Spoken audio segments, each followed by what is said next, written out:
Hello students, welcome to our channel Advis Pawan. I hope आप लोग सभी कोई अच्छे होंगे। आज हम लोग फिर से क्लास 9th के लिए English poem the road not taken के मल्टीपल चॉइस क्वेश्चंस पार्ट 2 का सेशन लेकर आए हैं। इससे पहले हम लोगों ने पार्ट 1 का वीडियो अपलोड किया हुआ है, उसमें भी करीब 14-15 क्वेश्चंस थे। आप लोगों से मिस हो गया तो ज़रूर उसे भी अपडेट कर लीजिएगा, नोट डाउन कर लीजिएगा, देख लीजिएगा। आज फिर से the road not taken multiple choice questions part 2, ठीक है। What is the message of this poem? इस कविता में लेखक के द्वारा क्या मैसेज दिया गया है?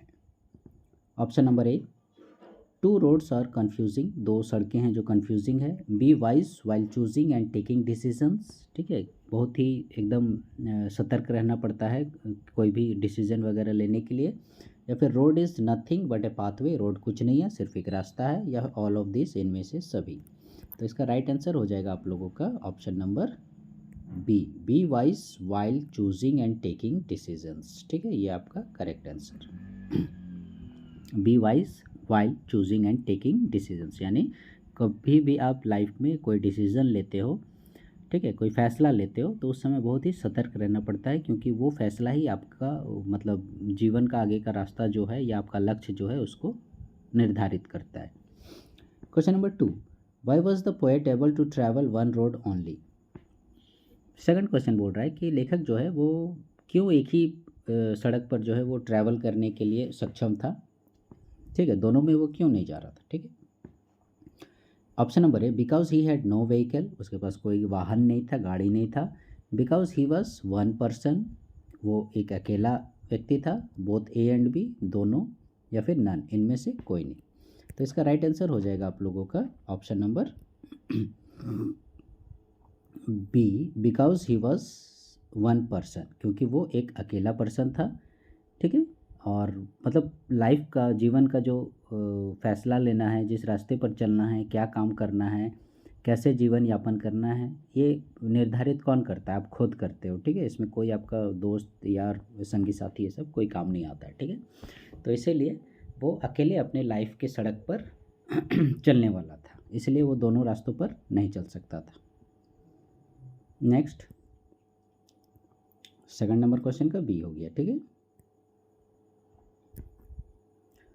Third number, what did the traveller find about the first road? वो जो यात्री था यानी लेखक जो था, वो फर्स्ट रोड के विषय में क्या पाया? जब उसने पहली बार सड़क को देखा, फिर दूसरी सड़क को देखा, तो पहली सड़क को जब देखा था तो उसने क्या पाया? It bent in the undergrowth, वो मैंने झाड़ियों की ओर मुड़ गई थी, घने जंगल की ओर। इट वॉज़ वेल मेंटेन्ड, काफ़ी अच्छी मेंटेन्ड सड़क थी। या फिर इट वॉज़ वेल बिल्ट, बहुत अच्छी सड़क बनी हुई थी।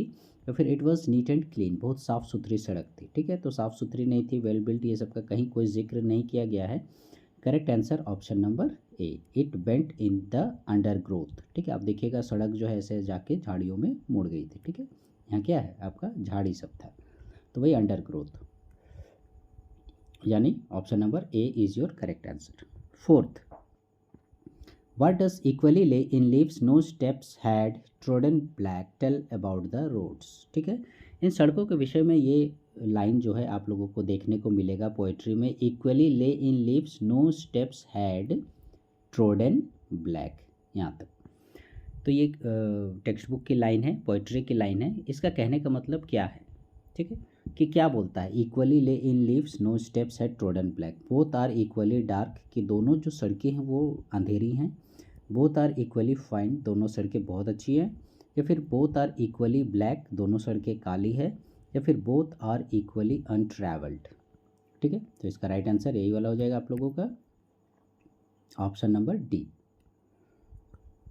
बोथ आर इक्वली अनट्रैवल्ड, ये वाला, यानी दोनों जो सड़कें थी वो अनट्रैवल्ड यानी कम चली हुई थी। इस तरह से जो सड़क हम लोग देखे थे डाइवर्ट हो रहा है, ठीक है, तो इसमें भी कम चला था, इसमें भी कम चला था, ठीक है। तो पहली सड़क के विषय में ये जो अंडर ग्रोथ वाला बोला, ये मान लो आपकी पहली सड़क है, ये झाड़ियों में चली गई, और ये दूसरी सड़क है, ठीक है। तो लगभग लगभग समान था, अब एक जैसा तो नहीं होगा लेकिन लगभग लगभग सेम था, ठीक है। तो बोथ आर इक्वली अनट्रैवल्ड, यह कहने का मतलब यही हुआ, ठीक है। इक्वली ले इन लीव्स, ठीक है, मैंने उतने ही पत्ते वगैरह घास वगैरह लगभग लगभग समान थी। नो स्टेप्स हैड, यानी स्टेप कोई कदम नहीं रखा था, ठीक है। Option number D. 5 what does the yellow wood symbolise in the poem.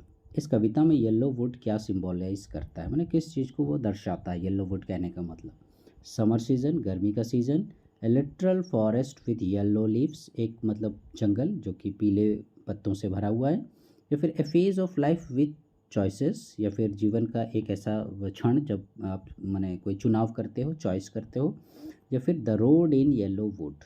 ठीक है, तो इसका करेक्ट आंसर हो जाएगा आप लोगों का option number C, a phase of life with choices. ठीक है, ये वाला आपका करेक्ट आंसर, यानी जीवन का वह फेज जब जहाँ पर आप कुछ चुनाव करते हो, तो उसके संबंध में इस पोइट्री में फोकस किया गया है। Next question number 6 what has made all the difference in the poets life. Poet के जीवन में ये मैंने किस चीज़ के चलते ये सारा परिवर्तन आया। Choosing a less travelled road, कम चली हुई सड़क को उन्होंने चुनाव किया, या फिर चूजिंग ए ट्रैवल्ड रोड, या फिर जिस सड़क पर ज़्यादा चला गया है उसका चुनाव किया, या फिर by not choosing any road, उन्होंने कोई सड़क का नहीं चुनाव किया, या इनमें से कोई नहीं। तो आप तो पोइट्री पढ़े थे तो आप लोगों को पता चल ही गया होगा कि उन्होंने दूसरी सड़क चुनी थी, और वो जो सड़क थी choosing a less travelled road, वो सड़क कम चली हुई थी। ठीक है, उसी को उन्होंने चुना, क्योंकि लेखक जो है वो थोड़ा खतरा सामना करने में उनको मज़ा आता था। ठीक है। 7 what shows that the road has not been used by many people. क्या चीज़ दर्शाता है कि बहुत सारे लोगों के द्वारा उस सड़क पर नहीं चला गया था, मतलब कम लोगों के द्वारा उस सड़क पर चला गया था। द मड ऑन इट, उस पर मिट्टी कीचड़ वगैरह था। द स्टोन्स ऑन इट, उस पर पत्थर वगैरह थे। या फिर the green and untrampled grass on it, या फिर हरी घास और जो कि ना कुचली हुई हो वैसा था, या इनमें से सभी। तो इसका राइट आंसर भी वही ग्रीन ग्रास वाला होगा। ठीक है, द ग्रीन एंड अनट्रैम्पल्ड यानी नहीं कुचला हुआ। ठीक है, ये वाला the green and option number C आपका करेक्ट है कि हरी घास थी और अनट्रैम्पल्ड यानी बिना कुचला हुआ, बिना पैर से दबा हुआ। ठीक है, जाहिर सी बात है, जहाँ पर हम लोग ज़्यादा चलते हैं देखोगे रास्ता टाइप का बन जाता है, और वहाँ की घास सूख जाती है, मर जाती है, या पूरे साफ़ हो जाती है। लेकिन वहाँ ग्रीन ग्रास कहने का मतलब क्या, उस पर कम लोग चले। ठीक है, तो यही दर्शाता है the road has not been used by many people, कि बहुत सारे लोगों के द्वारा उस सड़क का यूज़ नहीं किया गया था। Next question number 8 what does the poets decision of taking less travelled road signify. लेखक के द्वारा जो कम चली हुई सड़क का चुनाव किया गया, ये किस चीज़ को प्रदर्शित करता है, सिग्निफाई क्या बतलाता है, क्या बतलाने की कोशिश कर रहा है। Arrogance of the poet, poet का गुस्सा कि उसने कम चली हुई सड़क को चुना, या फिर पोएट्स रिस्क टेकिंग हैबिट, या फिर पोएट का खतरा मतलब झेलने संबंधी आदत। पोएट्स क्रियोसिटी, या फिर पोएट्स नेग्लिजेंस, पोएट की अनदेखी, या फिर पोएट का जिज्ञासापन, पोएट्स क्रियोसिटी, या फिर पोएट्स नेग्लिजेंस, अनदेखी एकदम ऐसे ही ले लिया। तो इसका राइट आंसर है पोएट का खतरों से खेलने की आदत। ठीक है, पोएट्स रिस्क टेकिंग हैबिट, लेखक जो है वो मतलब खतरा करने में, उसको सामना करने में खतरों का मज़ा आता था। तो इसीलिए ये दर्शाता है poets decision of taking less travelled road. ठीक है, कम लोग चले हुए हैं मतलब क्या, वो रास्ता थोड़ा खतरा है, तो लेखक को भी वैसे रास्ते पसंद थे। 9 what does the road less travelled by imply in the poem. इस कविता में फिर वही बात आ गई, लेस ट्रेवल्ड। ठीक है, देखिएगा लगभग सारे जो क्वेश्चंस वगैरह हैं वो मतलब येलो वुड, लेस ट्रेवल्ड, इस प्रकार से उन्हीं चीज़ को दर्शा रहा है घुमा फिरा के, लेकिन कहीं ना कहीं वो इम्पॉर्टेंट है आप लोगों के लिए, क्योंकि क्वेश्चन पूछने का जो तरीका है वो थोड़ा डिफरेंट है, और ऑप्शंस भी थोड़े थोड़े से डिफरेंट हैं। ठीक है, इसलिए मैक्सिमम क्वेश्चंस को कवर अप करने की कोशिश की गई है, ताकि आप लोगों को कन्फ्यूज़न ना हो, और जो भी क्वेश्चन आए आपको एकदम सटीक मतलब वो क्वेश्चन मिल जाए। ठीक है, तो लेस ट्रेवल्ड कहने का मतलब कविता में क्या है। What does the road less travelled by imply in the poem. Less travelled कहने का मतलब ए न्यूली कंस्ट्रक्टेड रोड, नई सड़क बनी इसलिए कम लोग चले हैं, या फिर a path filled with obstacles, obstacles माने बाधाएं, एक ऐसी सड़क जो कि पूरा बाधाओं से मुसीबतों से भरी हुई है। ए डेंजरस पाथ, बहुत ही खतरनाक रास्ता, या फिर ए लेस पॉपुलर और अनकन्वेंशनल चॉइस, या फिर बहुत कम प्रचलित, या मतलब जिस पर ज़्यादा ध्यान नहीं दिया जाता है वैसी सड़क। ठीक है, तो इसका राइट आंसर हो जाएगा यही वाला, लेस पॉपुलर वाला। ठीक है, इसका तो बी हो गया। इसका हो गया लेस पॉपुलर और अनकन्वेंशनल चॉइस, ये वाला आंसर। ठीक है, option number D. Next question number 10, what did the traveller no in the poem. इस कविता में लेखक जो है क्या जानता था। ऐसे तो बहुत सारी चीज़ें जानता था या नहीं जानता था, लेकिन ऑप्शन को देखने के बाद आपको पता करना पड़ेगा कि क्या वो जानता था। द लाइफ इज़ शॉर्ट, कि जीवन जो है वो बहुत छोटा है, कभी भी मर जाएंगे। या फिर that the road is long, कि सड़क जो है वो बहुत लंबी है। या फिर that one way Leeds on two way, कि एक रास्ता दूसरे रास्ते पर ले जाता है। या फिर that there are many roads, कि यहाँ पर बहुत सारी सड़कें हैं। क्या वो जानता था। तो इसका राइट आंसर हो जाएगा ऑप्शन नंबर सी, ये वाला, that one way Leeds on two way. ठीक है, आपने जैसे बताया था, हमने जैसे बताया था, कोई मान लो किसी रास्ते पर चला गया है, ठीक है, तो अलग अलग रास्ते होते हैं, अलग अलग ब्रांच होते हैं, और जिस रास्ते पे आप जाओगे उसी पे आगे बढ़ते चले जाओगे, क्योंकि वो रास्ता आगे फिर आपको और दूसरे रास्ते पर ले जाता है। ठीक है, वही जैसा इस तरह से ये बढ़ते जाता है। ठीक है, तो जिस रास्ते को आपने चुना उसी रास्ते पर देखोगे आपको जाना पड़ेगा, और फिर आप जीवन के रास्ते में वापस लौट कर नहीं आ पाओगे। सपोज इन द सेंस, इसको ऐसे आप लोग समझ सकते हो और भी अच्छे से एग्जांपल से। सपोज आपने जैसे अभी 10th किया, ठीक है, 10th किया, 10th के बाद 12th किया। 12th में आपने क्या लिया, मान लीजिए साइंस ले लिया। ठीक है, साइंस ले लिया, उसके बाद फिर वो रास्ता आपको फिर आगे ले जाएगा। आप क्या बोलते हैं, मैथ वाले स्ट्रीम में जाओगे या फिर बायो केमिस्ट्री वाले स्ट्रीम में जाओगे। यहाँ से फिर वो आगे अपना अलग अलग रास्ता इसी प्रकार से बढ़ते जाएगा। ठीक है, तो इसीलिए एक रास्ता दूसरे रास्ते को जन्म देता है। अब आप बोलोगे कि नहीं हम इतना पढ़ लिए, अब हम फिर से आप क्या करेंगे, इंटर में आर्ट्स लेके पढ़ेंगे। ठीक है, तो ऐसा पॉसिबल नहीं है। Next question number 11, what does the choice of road signify. ठीक है, चॉइस ऑफ रोड किस चीज़ को दर्शा रहा है।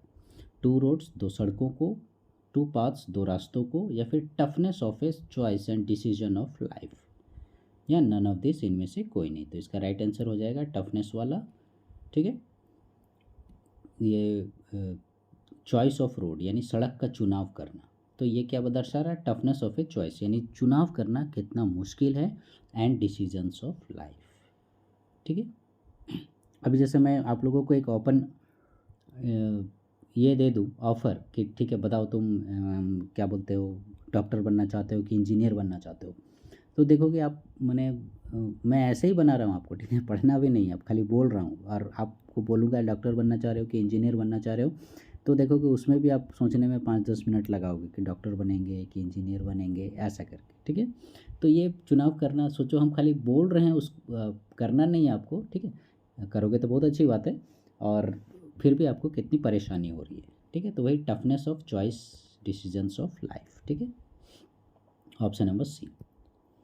12, what do the words long stood mean in the poem. इस कविता में ये लाइन आपको देखने को मिलेगा, लॉन्ग आई स्टूड, काफ़ी देर से मैं खड़ा था। ठीक है, तो ये जो लाइन है लॉन्ग आई स्टूड, ठीक है, खड़ा होना, तो ये क्या चीज़ को दर्शा रहा है, पोएट्स डायलेमा।